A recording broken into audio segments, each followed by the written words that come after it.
Nurdin, CGP Angkatan 9, SDN Babakan Lor 3, Kabupaten Pandeglang. Hari ini saya akan praktek observasi akademik. Saya akan mengobservasi rekan kerja saya, yaitu Ibu Neneng Murtiawati, guru kelas 2. Saya akan mewawancarai pra-observasi Ibu Neneng pada hari ini. Selamat menyaksikan.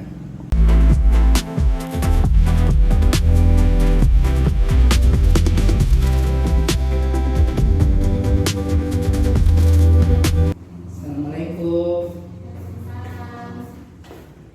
Selamat pagi Bu Neneng. Ini Bu Neneng, saya mau menanyakan untuk kesiapan Ibu Neneng nanti untuk kegiatan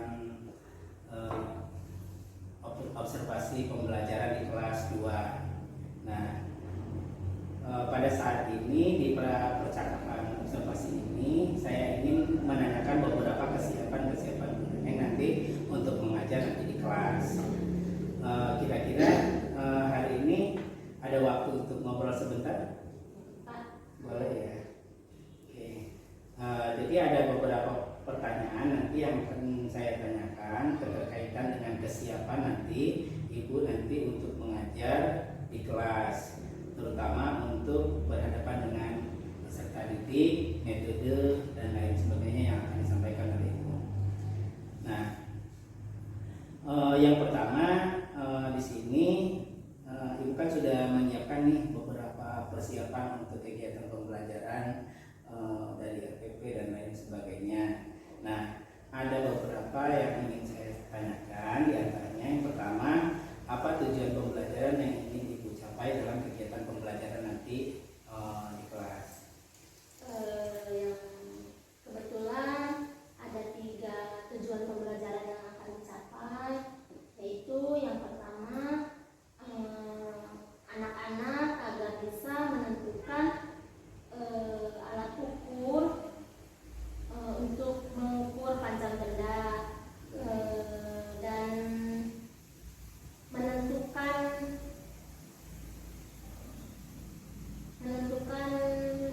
benda-benda apa saja yang dapat diukur. Terus dan yang ketiganya, mereka bisa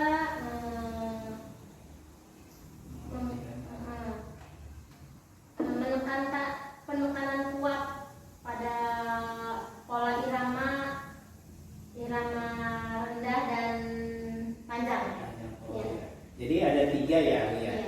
Yang pertama yaitu tadi itu mereka bisa mengamati yaitu benda gitu ya, yang dapat diukur. Misalkan contoh di sana itu ada jam dinding gitu ya. Jam dinding, meja, kursi yang bisa diukur. Ya, jadi kita sementara ini yang digunakannya itu benda-benda yang ada di sekitar kelas saja. Kemudian yang kedua tadi Bu, yaitu tentang apa Bu? Mereka itu tentang penekanan pola irama lagu. Ya. Pada lagu yang akan diterapkan nanti di kelas itu ya, sama anak-anak. Terus yang ketiga Bu? Yang kedua tadi Pak, yang kedua itu ya penekanan pada satuan alat ukuran panjang. Ya. Jadi mereka nanti akan diajarkan juga nanti cara-cara untuk mengukur benda-benda yang ada di sekitar kelas. Ya. Karena mereka kan belum tahu ya mungkin ya cara-cara mengukurnya dengan alat ukur apa gitu ya. Apa dimulainya dari mana, pada yang K0, pada yang K1 Iya. Betul sekali ya Bu ya. Jadi dengan panduan guru mungkin tujuannya agar siswa itu paham gitu ya, mengerti, kemudian bisa mengamati, bisa mengetahui, bisa menentukan. Ya, baik ya Bu ya. Nah itu untuk mungkin tujuan pembelajaran itu nanti di kelas. Nah yang selanjutnya yang Bu yang ingin saya tanyakan yaitu tentang pengembangan kompetensi pembelajaran yang akan Ibu capai nanti di kelas. Kira-kira nih apa saja nih yang harus Ibu kembangkan? Apa di bidang pengetahuan, keterampilan? Kemungkinan saya akan menggunakan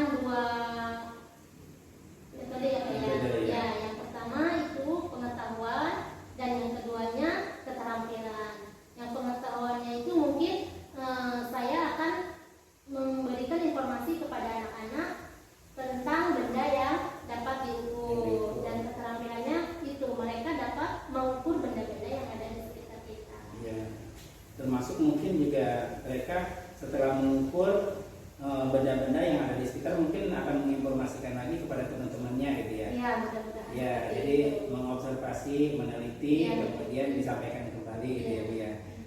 Jadi sangat bagus sekali Bu ya untuk pengembangan. Jadi ada 2 pengembangan, pengetahuan dan keterampilan yang ingin Ibu kembangkan nanti di kelas 2 nanti ya.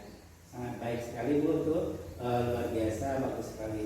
Kemudian Bu mengenai kalau tadi kan tujuan yang ingin Ibu kembangkan nanti di kelas. Nah, untuk strateginya yang namanya kelas 1, kelas 2 itu menghadapi siswa nggak gampang gitu ya. Iya. Jadi sangat sulit sekali, banyak anak-anak ketika kita berbicara mereka tidak mendengarkan. Nah, strategi apa nih yang harus Ibu lakukan atau Ibu terapkan nanti di kelas 2 pada saat Ibu diobservasi nanti? Untuk apa namanya? Untuk menseriuskan atau mereka itu tertuju pada pembelajaran, kemungkinan kita membuat semangat terlebih dahulu ya Pak ya, agar mereka itu tertuju kepada kita. Itu pembelajaran berdiferensiasi ya, Bu ya. Menanyakan kesemangatan mereka sudah siap apa belum? Iya, menanyakan siapa apa belum, terus maksudnya menyiapkan aja lah. Iya, menyiapkan agar mereka bisa menerima apa yang harus kita pelajari pada hari itu gitu ya. Kemudian yang selanjutnya Bu, selain dari menanyakan kabar, berdiferensiasi tersebut, adakah Ibu akan menerapkan nanti pembelajaran sosial dan emosional yang akan diterapkan nanti pada anak? Iya. Harus diterapkan juga ya. Iya. Jadi memberikan kesempatan kepada peserta didik untuk berkarya, bertanya.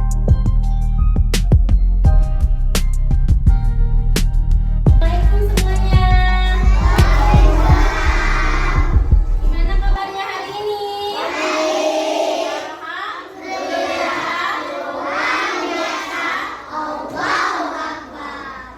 Semangat ya. Apakah hari ini kita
9 yang akan ditanyakan Ibu Neneng. Siap Ibu ya? Mohon waktunya sebentar, mudah-mudahan tidak mengganggu kegiatan Ibu yang lain, tidak menghambat maksudnya ya. Kalau diganggu sudah diganggu sekarang ya. Nah baik Bu, yang pertanyaan saya yang pertama, setelah Ibu tadi melaksanakan kegiatan di kelas ya, di kelas perasaannya gimana setelah dilaksanakan? Tadi saya sempat grogi ya Pak ya, karena biasanya saya mengajar tidak ada yang mengawasi, tidak ada teman. Ini ada yang mengawasi, saya sangat grogi sekali untuk melaksanakan pembelajaran di kelas. Biasanya hanya siswa aja ya? Iya, hanya tidak ada orang lain. Orang maksudnya, lain, iya. guru atau pengawas Iya. ya. Hanya sekedar kalau misalkan kepala paling tidak ya, Iya. menjenguk gitu ya. Kalau tadi berbeda gitu ya. Berbeda. Jadi dari Berbeda awal Ibu sekali. dari awal pra gitu, Iya. kemudian pelaksanaan Ibu masuk sudah Iya. ada yang Ada memperhatikan lebih. gitu ya. Tapi itu manusiawi ya Bu ya, manusiawi.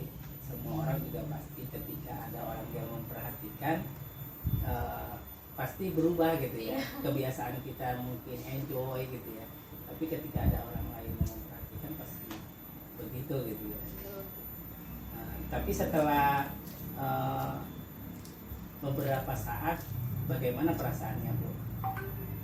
Setelah melaksanakan, dikarenakan anak-anaknya tidak ini ya Pak ya, mungkin anak-anak mah tidak ada perubahan ya Pak ya, Masih sama begitu aja. iya ada yang mengawasi dan tidaknya mereka tidak merasakan. Akhirnya saya terikut oleh mereka, enjoy ya, terbawa suasana oleh mereka. Jadi alhamdulillah saya juga hilang rasa groginya. Iya. Nah, untuk yang selanjutnya nih Bu ya, proses kegiatan pembelajaran yang Ibu sebelumnya Ibu rencanakan, ya direncanakan oleh Ibu sebelumnya Pak. Ya. Nah, tadi telah Ibu laksanakan, rasanya sudah puaskah sesuai dengan rencana pembelajaran yang Ibu buat? Alhamdulillah, saya rasa sudah ya Pak ya, dari awal pembelajaran sampai akhir sesuai dengan tujuan saya. Hanya sedikit saya kehilapan Pak, tadi seharusnya sebelum masuk ke pembelajaran biasanya setiap hari juga saya baca doa. Nggak tahu itu kenapa, karena mungkin tadi grogi itu saya sampai lupa membaca doa pada awal pembelajaran. Itu Ibu laksanakan setelah ini ya, setelah merefleksi ya Iya. kegiatan pembelajaran sebelumnya. Iya, Harusnya itu setelah seharusnya itu baca doa baru biasanya. tujuan gitu ya. Iya, baru kita menyampaikan tujuan pembelajaran hari ini itu apa ke anak-anak. Itu saya ngeblank langsung masuk ke pembelajaran aja. Ya, tapi semua itu dapat dilaksanakan dengan baik ya Bu ya. Alhamdulillah. Iya. Terus Bu yang selanjutnya nih, dari hal-hal yang sudah Ibu lakukan dalam proses pelaksanaan tadi, adakah rasa-rasanya yang merasakan Ibu puas yang telah Ibu lakukan di kelas tadi ya? Ini saya puasnya di bidang ini, adakah itu terjadi? Iya. Anak-anak alhamdulillah pas waktu dikasih kerja kelompok itu ya Pak ya, Iya. langsung paham untuk mengukur benda. Emang tujuan pembelajaran hari ini itu kan tujuannya siswa itu dapat mengukur benda yang ada di sekitar dengan menggunakan penggaris. Alhamdulillah mereka paham dan bisa untuk melakukannya. Tapi sebelumnya nih Bu, sebelum Ibu merencanakan pelaksanaan kegiatan pembelajaran yang Ibu laksanakan tadi, apakah sebelumnya pernah Ibu misalkan sering atau pernah atau belum sama sekali mengkelompokkan mereka gitu, sesuai dengan minat belajarnya? Sebelumnya memang saya belum pernah ya Pak ya. Belum pernah. Iya. Dikarenakan mungkin ini ada kegiatan ini, alhamdulillah ada perubahan. Akhirnya mereka juga antusias dalam belajarnya gitu Pak. Alhamdulillah hari ini mereka antusias untuk belajar dan mereka semangat sekali. Jadi Ibu merasa puasnya di bidang itu ya, Iya. yang sebelumnya tidak pernah dilaksanakan oleh Ibu, tetapi sekarang dilaksanakan menggunakan metode yang baru gitu ya. Kesulitan nggak Ibu tadi misalkan mengkondisikan siswa untuk mengelompokkan itu? Iya. Mungkin namanya juga anak-anak ya. Terus dari beragam ininya Pak, apa namanya, keaktifan mereka, ada kesulitan dalam mengelompokkan. Mereka agak sedikit ramai Iya. sehingga mereka kurang apa ya, kurang kondusif kalau Kurang kondusif. Iya. Nah, kalau misalkan menghadapi siswa Ibu ya, kalau Ibu kan tadi udah merasakan kepuasan ketika Ibu mengajar sesuai dengan rencana Ibu, mereka langsung paham, langsung bisa mengerjakan ya. Nah, adakah kesulitan Ibu menghadapi siswa di kelas yang Ibu laksanakan tadi? Mungkin kan beda dengan yang sebelumnya Ibu laksanakan dengan yang tadi.